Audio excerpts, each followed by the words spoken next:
Ito na yung triangle arrangement ladder. So ito na yung resulta niya. Dati may wall dyan, may wall din dyan, may pintuan sa gitna.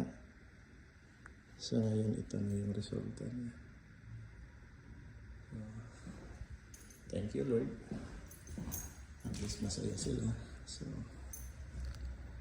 tatagal pa to. So tatagal pa to na ilang taon.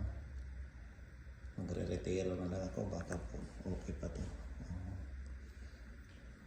Ano lang, alagaan lang ng maayos. So yun. Ganun lang, no?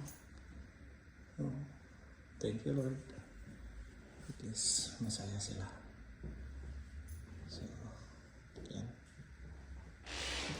Ito yung final nila na arrangement. Ganda tingnan.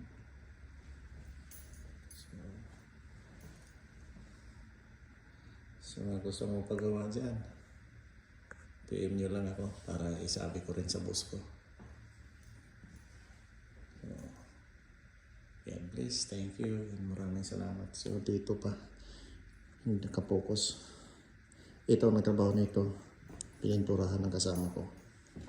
So ako nandun sa loob. So, ganun lang. Thank you and maraming salamat and good morning and okay na to.